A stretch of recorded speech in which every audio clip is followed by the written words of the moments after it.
He has taken center stage at a meeting between President Cyril Ramaphosa and the Elders. The grouping of independent global leaders was founded by late former President Nelson Mandela. Ramaphosa says COVID-19 has been a learning curve for government and has highlighted the need for better health care. We've also been able to report to the Elders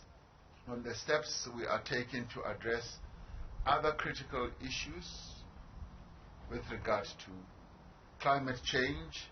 and these include the establishment of the Presidential Climate Commission, and also inform them of the ambitious target for emissions reduction and the Just Transition Partnership we concluded with France, Germany, the United States, the United Kingdom, and the European Union at COP26. We agreed that South Africa's transition to a low-carbon future must be just, it must be inclusive, and it must leave no one behind. Well, Pelane, Phakgadi, our reporter, was following that event, the meeting between President Cyril Ramaphosa and members of the Elders grouping. Joins us now live to talk more about the meeting. Pelane, what was the ultimate objective for today?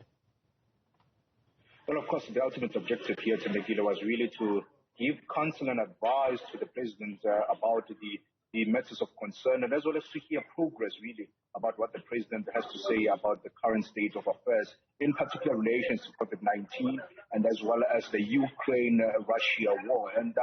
Mary Robinson, really, as the former president of Ireland, came out to say that although they support a lot of reforms, which the president has come out to talk about, and the experience of COVID-19 really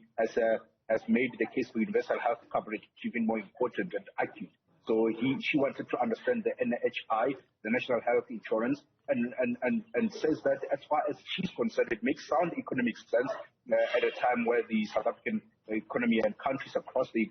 continent are facing pressures from rising food and energy prices. So there was one thing from Mary Robinson as the former president of Ireland, but coming through now to Graça Machel, the former first lady here in South Africa as well as in Mozambique, she was really talking about the impact of which the Russia-Ukraine war has had, and really calling about world leaders cannot just sit on the fence, and all efforts must be made to bring about peace and not escalations to this terrible conflict. And went on to say that there has arrived double standards of the West who call on Russia who call out Russia rather for the war, and in turn turn a blind eye elsewhere in the world, and they just calling for the neutralization and justice in this kind of terms. And what do the Elders see as the role of South Africa in addressing the many challenges facing the world at the moment, not least of which the Russian invasion of Ukraine, which, as we know, is having an impact on food prices and fuel as well? Now, how best to ensure that South Africa does not rely, and South Africa and Africa in some does not rely only on imports for food consumption. They need to start a sense where they are able to bring about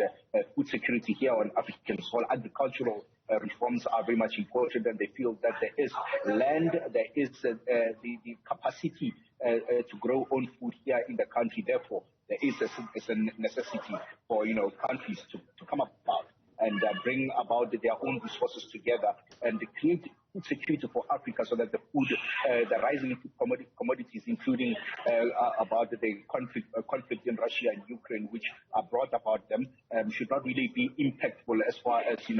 basic commodities and food prices is concerned. So the issue around agricultural reforms coming quite strongly, saying that it could be a way of which Africa could be able to be self-sustainable. Pelane, Phakgadi, thank you very much for that.